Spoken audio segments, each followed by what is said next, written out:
जमाने की। कहते हैं महाराज दक्ष प्रजापति जी ने महाराज अपनी 27 कन्याओं का विवाह चंद्रमा के साथ किया। सोमनाथ भगवान की कैसे उत्पत्ति हुई उसके महात्म्य कथा आती है। 27 कन्याएं चंद्रमा को दी, चंद्रमा के साथ विवाह किया। विमले चाकुले त्वं हि सामुत्पन्नं कलानिधे आश्रितेषु च सर्वेषु नूनाधिक्यं कथं तव। तो महाराज 27 पत्नियां थी चंद्रमा की और सब दक्ष की पुत्री थी। पर महाराज क्या हुआ, एक रोहिणी नाम वाली जो पत्नी थी चंद्रमा की, वो उससे अधिक प्रेम करें और बाकी पत्नियों से प्रेम ना करें। तो महाराज दक्ष प्रजापति की जो पुत्रियां थीं, उन्होंने जाकर के अपने पिता श्री दक्ष को बताया कि हमारे पतिदेव केवल रोहिणी बहन से ही प्रेम करते हैं और हम लोगों से तो प्रेम ही नहीं करते, कोई मतलब ही नहीं रखते। तो महाराज से इधर दक्ष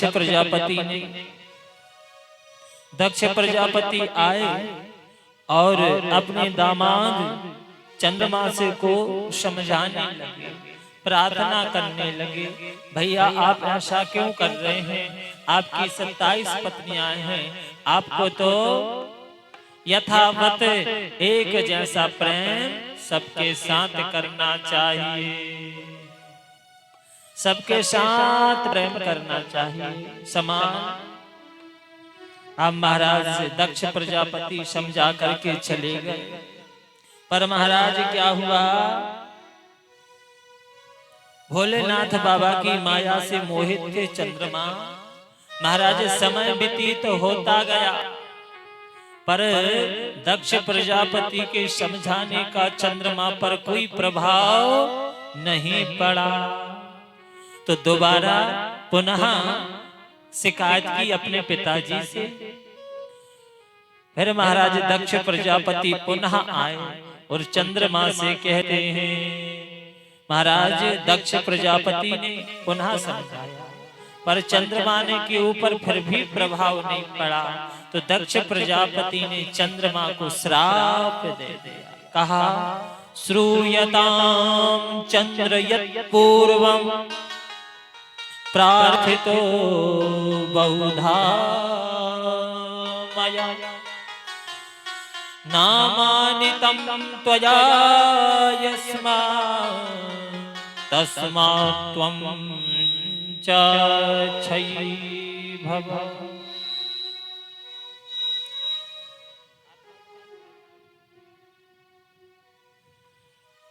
इधर महाराज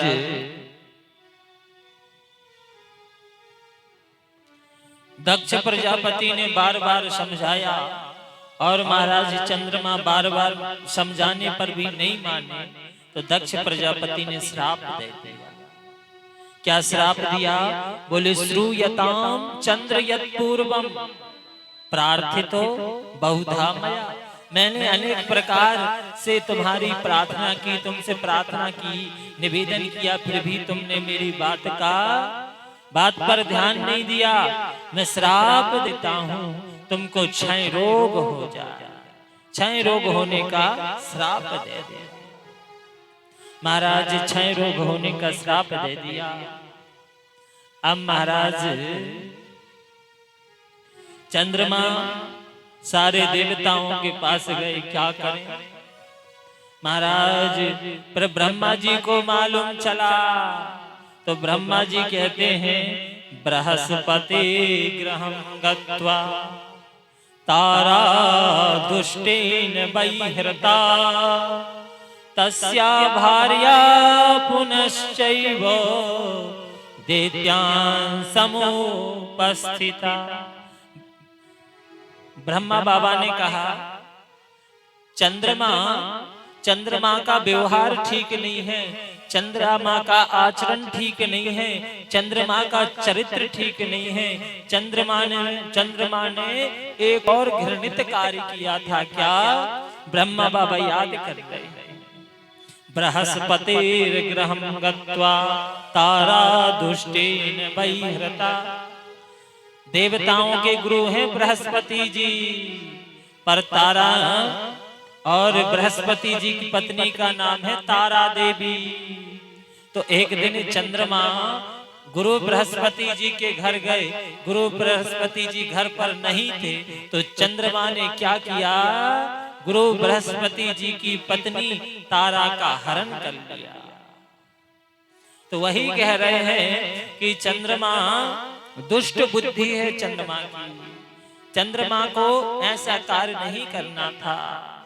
दक्ष प्रजापति ने श्राप दे दिया और बोला इतना सब करने के बाद भी चंद्र का चरित्र ठीक नहीं हो रहा है।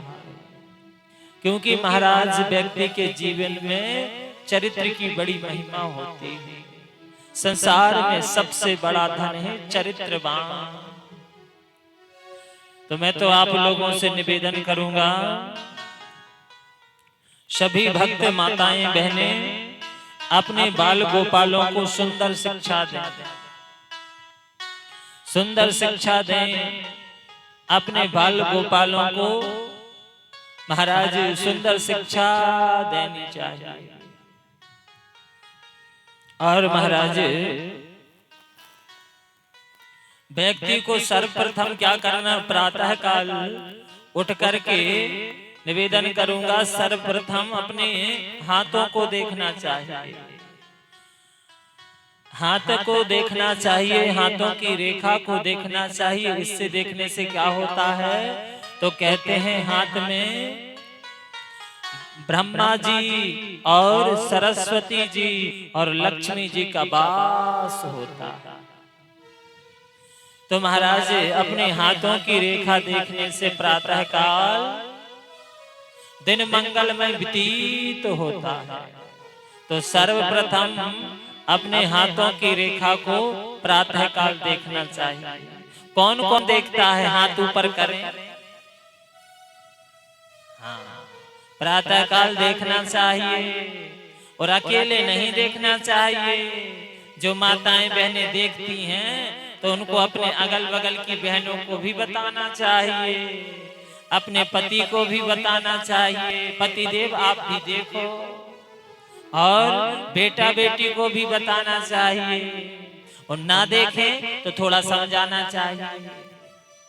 क्या होता है, कोई उधर कुछ और केवल ऐसे हाथ करके देखना ही है। एक श्लोक है, अगर वो बोल पा रहे हैं, याद हो पा रहा है तो ठीक है, नहीं तो श्लोक याद करने की कोई आवश्यकता नहीं है। अगर नहीं हो रहा है और हो जाए तो श्लोक याद करें, और ना हो तो सरस्वती जी, लक्ष्मी जी और भगवान विष्णु का ध्यान करना चाहिए प्रातः काल, और अपने हाथों की रेखाओं को देखना चाहिए। कराग्रे वसते लक्ष्मी कर मध्ये तु सरस्वती कर मूले स्थितो ब्रह्मा प्रभाते कर दर्शनम। ये श्लोक बोलना चाहिए। अगर ये श्लोक याद नहीं हो पा रहा है तो कोई बात नहीं है। तो लिखा है श्लोक के अंत में क्या? कराग्रे वस्ते लक्ष्मी कर मध्ये तु सरस्वती कर मूले स्थितो ब्रह्मा प्रभाते कर दर्शन। प्रातः काल अपने कर अर्थात हाथों को देखना चाहिए। पर आजकल इसका उल्टा कर दिए।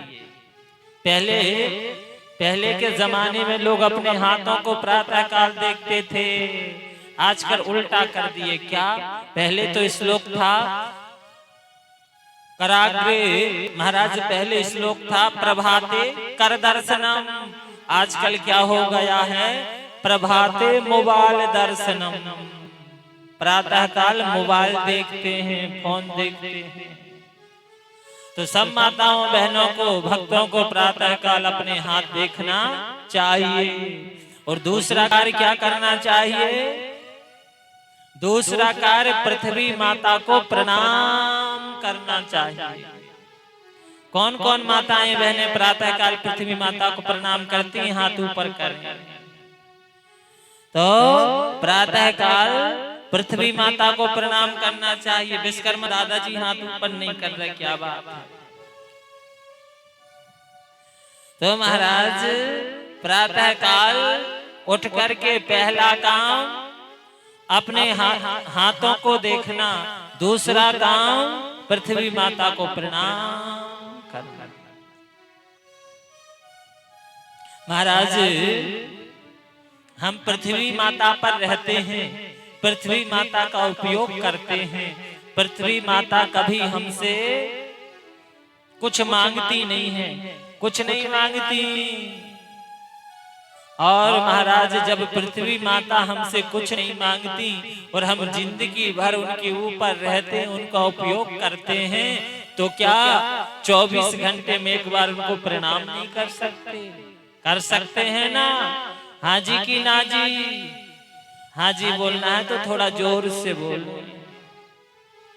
और जो पृथ्वी माँ को प्रणाम नहीं करते तो उससे क्या होता है? कहते हैं महाराज बड़ी सुंदर कथा आती है। जो हमारा शरीर है, मानव शरीर है, इसकी 10 इंद्रियां हैं। भागवत का प्रसंग है, अन्य पुराणों में भी आता है। तो 10 इंद्रियां हैं और प्रत्येक इंद्रिय के देवता हैं, प्रत्येक इंद्रिय के देवता हैं। हमारे आंख के देवता हैं सूर्य और चंद्र।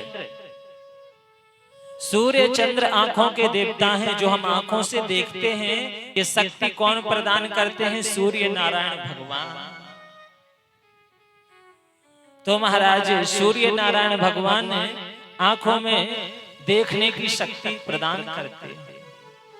तो प्रत्येक व्यक्ति को सूर्य नारायण भगवान को जल अवश्य चढ़ाना चाहिए। और जो सूर्य भगवान का चढ़ा हुआ जल होता है उसको नेत्रों में लगाना चाहिए। तो उससे क्या होता है? नेत्रों में, आंखों में जो रोग होते हैं वो मिट जाते हैं या होते ही नहीं है। तो महाराज सूर्य नारायण भगवान को जल अवश्य चढ़ाना चाहिए और उसी जल को थोड़ा सा नेत्रों में अवश्य लगाना चाहिए। और महाराज ऐसी हमारी 10 इंद्रियां हैं और प्रत्येक इंद्रियों में देवता कृपा करते हैं, उनकी कृपा से हम देख पाते हैं। और पैरों के देवता कौन हैं? भगवान विष्णु। भगवान विष्णु पैरों के देवता हैं। तो जो चलते हैं हम लोग, ये शक्ति कौन प्रदान करते हैं? भगवान विष्णु। और भगवान विष्णु की प्रिया कौन है? पृथ्वी माता।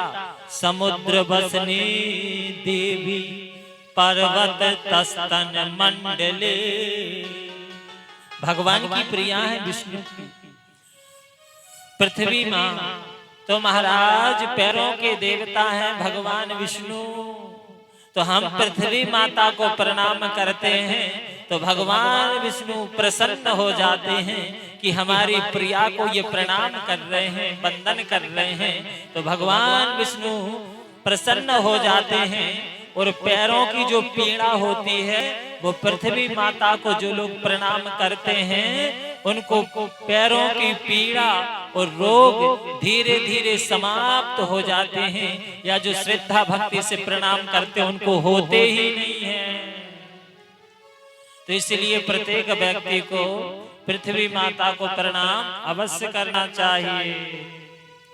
अब कल से कौन कौन भक्त माताएं पृथ्वी माता को रोज प्रणाम करेंगी? हाथ ऊपर करें। सभी करेंगी? हाँ, सभी से निवेदन है रोज प्रातः काल अपने हाथों को देखें और पृथ्वी माता को प्रणाम करें और सूर्य नारायण भगवान को 1 लोटा जल अवश्य चढ़ाएं। ये 3 कार्य प्रत्येक व्यक्ति को करना चाहिए। और आप लोग अपने अगल बगल की मैया लोगों को भी बताइए, उनसे भी कहिए। महाराज और अपने बाल गोपालों को भी अवश्य बताएं, क्योंकि माता पिता का कर्तव्य है अपने बाल गोपालों को सुंदर शिक्षा देना। नहीं तो गोस्वामी तुलसीदास जी महाराज ने कहा है कि कलयुग में ऐसे माता पिता होंगे, अपने बच्चों के उद्धार की बात, अपने बच्चों का कल्याण हो, बच्चों का मंगल हो, बच्चों को भगवान की प्राप्ति हो, ये बातें तो माता पिता कम ही बताएंगे। कोई 100 में 1 माता पिता होगा जो अपने बच्चे को भगवान का भजन करने का सुंदर संस्कार देगा। अपितु कलयुग में अधिक माता पिता ऐसे ही होंगे जो अपने बाल गोपालों को केवल पेट भरने की अर्थात धन कमाने की ही शिक्षा देंगे।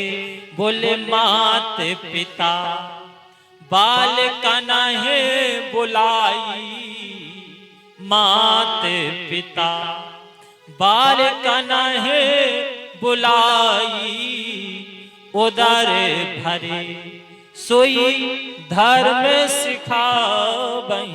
कहते हैं महाराज, आगे महाराज में वर्णन कर रहा था। और आजकल संसार में आजकल के जमाने में महाराज हमारे संस्कार और हमारी संस्कृति लुप्त होती जा रही है।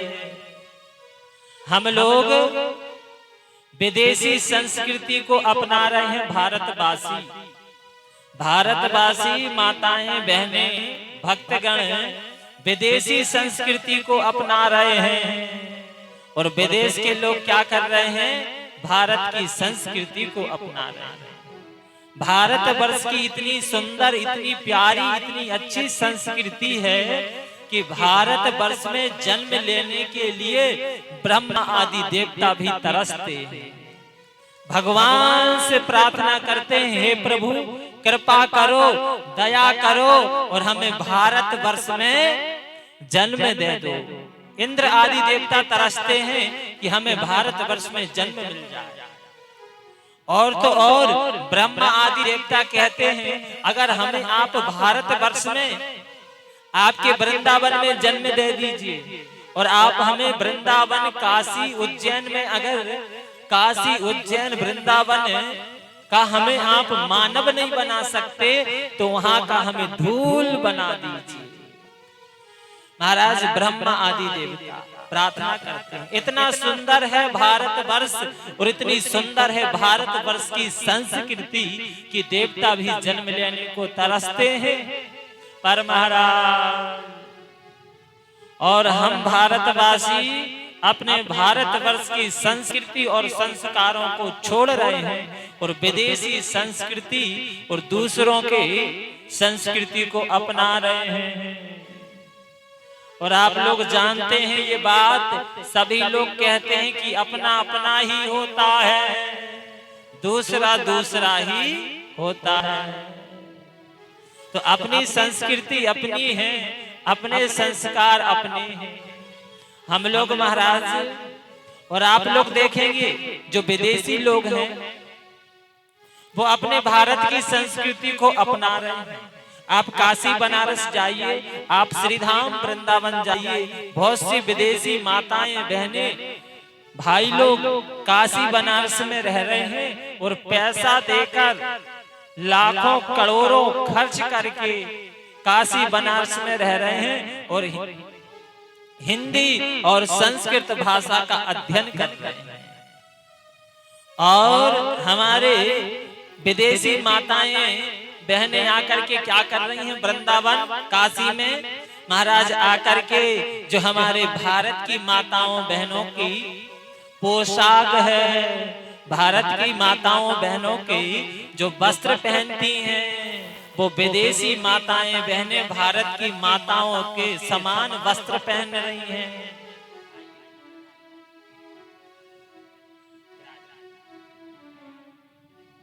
और हमारे भारत की माताएं बहनें भैया लोग क्या कर रहे हैं, विदेशी माताओं बहनों की संस्कृति को अपना रहे हैं। ऐसा नहीं करना चाहिए, अपनी संस्कृति और संस्कार को नहीं छोड़ना चाहिए। प्रेम से कहिए हर हर महादेव। इधर महाराज ऐसे ही महाराज एक बार मैं मुंबई कथा सुनाने गया और इधर महाराज संयोग से महाराज सितंबर के महीने में फिर जाना है। जहां की जो मैं घटना बताने जा रहा हूं उसी क्षेत्र में फिर जाना है। कल फोन आया था, फोन से चर्चा हुई तो महाराज मुंबई कथा सुनाने गया 6 साल पहले की बात। ये जो मैं दृष्टांत सुनाने जा रहा हूं इस दृष्टांत का एक ही दृष्टांत सुनाने का सार है कि माता पिता का कर्तव्य है अपने बाल गोपालों को सुंदर संस्कार दें।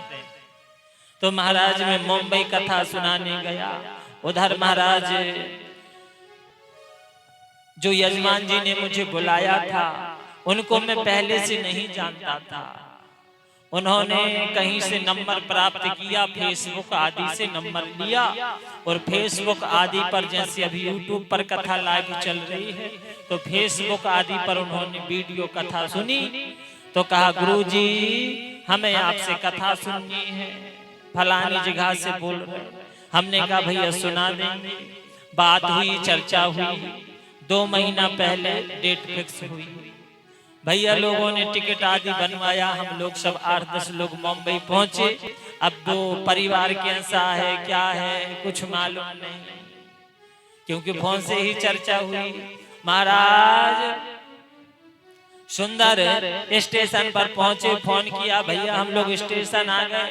तो भैया लोग सुंदर गाड़ी आदि लेके आए, हम सब लोग को लेके गए।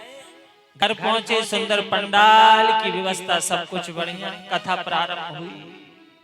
महाराज प्रथम दिन की कथा प्रारंभ हुई और यजमान जी के घर में बहुत मेहमान आदि थे तो हम लोगों की रुकने की व्यवस्था कहीं कथा पंडाल के बगल में ही किसी के उधर की गई थी। तो जहां हम रुके महाराज उधर भी एक परिवार रहता था जिनके मकान में रुके। वो परिवार भी महाराज सब कुछ बढ़िया, पर एक बात ऐसी देखने सुनने को मिली कि महाराज बड़े गजब। मैं महाराज 4 बजे उठा, प्रातः काल स्नान किया तो मैंने क्या देखा, जहां मैं रुका था वो यजमान जी का बालक, उसकी आयु लगभग 20 वर्ष बालक की आयु होगी। बालक भी उठ गया। मैंने जैसे ही देखा मैंने कहा वाह यजमान जी का ये परिवार तो बहुत सुंदर है, बहुत संस्कारवान है। बताओ मुंबई जैसे शहर में प्रातः काल उठना। और एक निवेदन करूंगा, प्रत्येक व्यक्ति को ये प्रयास करना चाहिए प्रातः काल उठने का।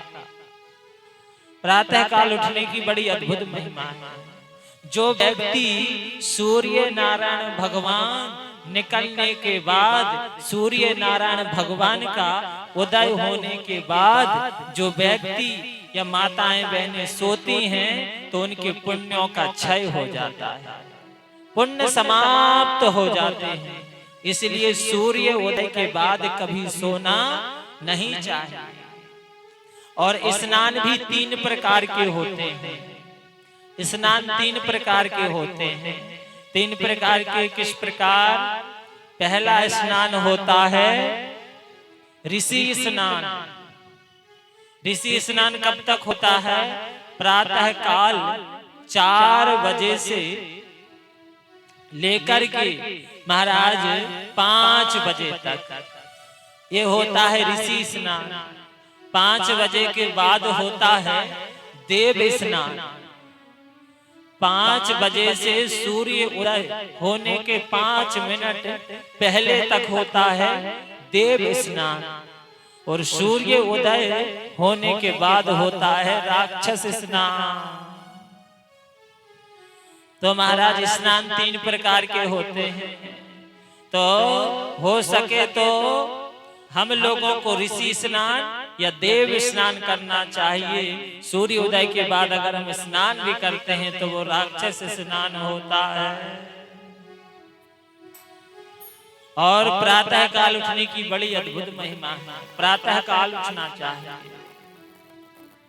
और पहले के जमाने में तो माताएं बहनें प्रातः काल उठते थे।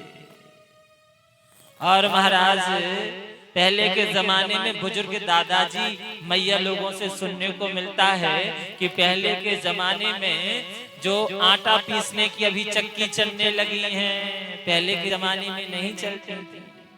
तो पहले की माताएं बहनें क्या करती थी, सूर्य उदय नहीं हो पाता था और घर में जितने सदस्य होते थे उनको खाने के लिए जो आटे की जरूरत पड़ती थी वो सूर्य उदय नहीं हो पाता था और उसके पहले ही हाथ की चक्की से पीस लेती थी। तो महाराज स्वस्थ भी रहती थी। और आजकल की माताएं बहनें तो खूब 8 बजे 9 बजे, कहीं कहीं तो मैया लोग 10 बजे तक खर्राटे बजाती हैं। और प्रातः काल क्या होता है, लक्ष्मी मैया का आगमन होता है। प्रातः काल लक्ष्मी मैया भ्रमण करती हैं। और महाराज देखती हैं जिस घर में माताएं बहनें उठ गईं तो लक्ष्मी मैया उस घर में आ जाती हैं। और जिस घर में घर की माताएं बहनें जो होती हैं वो लक्ष्मी स्वरूपा होती हैं। घर की माताएं बहनें लक्ष्मी स्वरूपा होती हैं, लक्ष्मी होती हैं। हमारे शास्त्र माताओं बहनों को लक्ष्मी मानते हैं। तो महाराज माताएं बहनें लक्ष्मी स्वरूपा होती हैं। लक्ष्मी जी आती हैं प्रातः काल, भ्रमण करती हैं और जब देखती हैं कि घर की लक्ष्मी तो 9 बजे तक खर्राटे बजा रही हैं तो इनके घर में जाने की मुझे क्या पड़ी है। सो लक्ष्मी मैया वापस लौट जाती हैं। तो फिर उस घर में क्या समस्या आती है, पैसा तो खूब आता है पर पैसा टिकता नहीं है। तो जिन भैया मैया के घर में ये समस्या हो, पैसा तो खूब आता हो पर टिकता ना हो, तो उन माताओं बहनों को क्या करना चाहिए भैया लोगों को, प्रातः काल उठ करके भगवान भोलेनाथ का नाम संकीर्तन करना चाहिए। प्रेम से कहिए हर हर महादेव। महाराज इधर मैं निवेदन कर रहा तो मैंने देखा यजमान जी का बालक ब्रह्म मुहूर्त में उठ गया। मैंने देखा, मैं बड़ा प्रसन्न हुआ। बताओ कितना सुंदर परिवार, कितना सुंदर संस्कार। मुंबई जैसे शहर में प्रातः काल उठना, बड़ा प्रसन्न हुआ। अब उस बालक ने क्या किया, थोड़ी देर बाद उस बालक ने साइकिल निकाली और घर के बाहर जाने लगा। तो मैंने सोचा हो सकता है ये प्रातः काल भगवान का दर्शन करने जाता हो। अब हम लोग तो यही सोचते हैं प्रातः काल भगवान का दर्शन करने ही जाते हैं। पर मैं थोड़ी देर बाद सूर्य नारायण भगवान को जल चढ़ाने के लिए छत पर गया तो मैंने उस बालक को देखा। वो बालक क्या कर रहा है, दोनों हाथ छोड़ के साइकिल चला रहा है। दोनों हाथ छोड़ के साइकिल चला रहा है। और जब वो मकान के नजदीक आ गया, मैं छत पर था, वो नीचे सड़क पे साइकिल चला रहा, दोनों हाथ छोड़ के। और महाराज एक गीत गा रहा था। तो महाराज मैंने उसका गीत सुना, बड़ा गजब का गीत गा रहा था। ऐसा कुछ गीत गा रहा था, मेरे दिल के टुकड़े हुए, कुछ इधर गिरे कुछ उधर गिरे। मैंने गीत सुना, मैंने कहा बताओ, प्रातः काल भगवान का भजन करना चाहिए, भगवान का स्मरण करना चाहिए, या क्या टुकड़े टुकड़े, ये क्या है? और दूसरा क्या, दोनों हाथ छोड़ के साइकिल चला रहा है। तो मैंने मन में सोचा अगर ये बालक गिर गया तो लोग क्या कहेंगे, ऐसे गुरुजी आए थे, ऐसी कथा सुनाई कि हमारे बच्चे का हाथ ही टूट गया। पर हमने कहा ये कोई नहीं कहेगा कि इसमें गुरुजी क्या करें और भागवत भगवान क्या करें। हमारा बेटा हाथ छोड़ के साइकिल चला रहा था, गिर गया, सो हाथ टूट गया। पर मैंने कहा ये कोई नहीं कहेगा।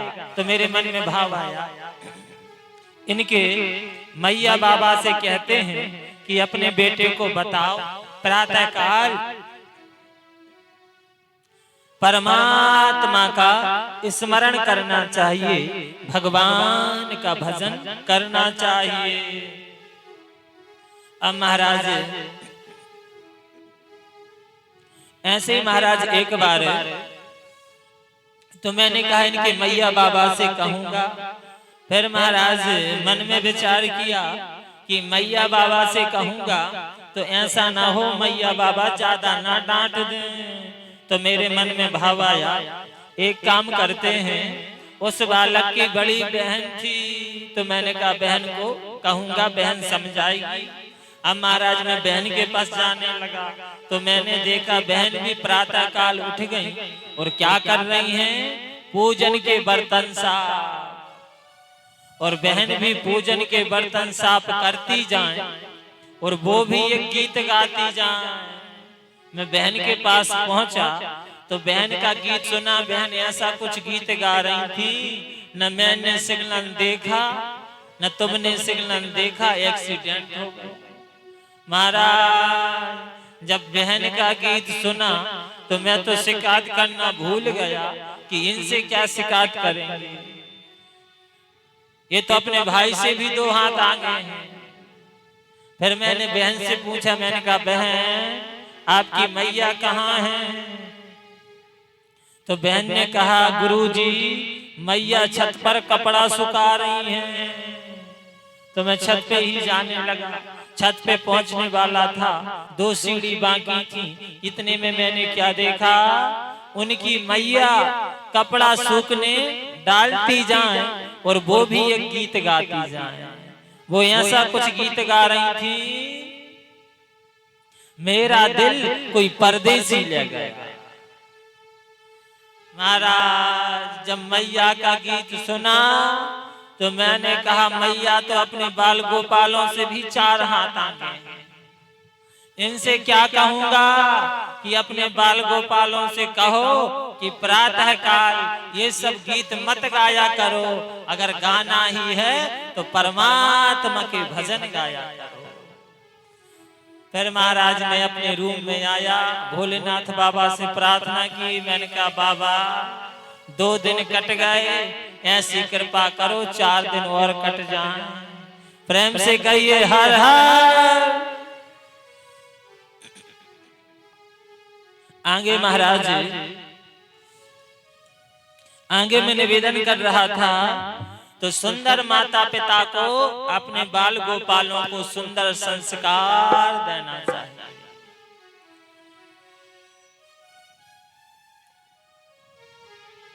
क्योंकि संसार में सबसे बड़ा धन है संस्कार।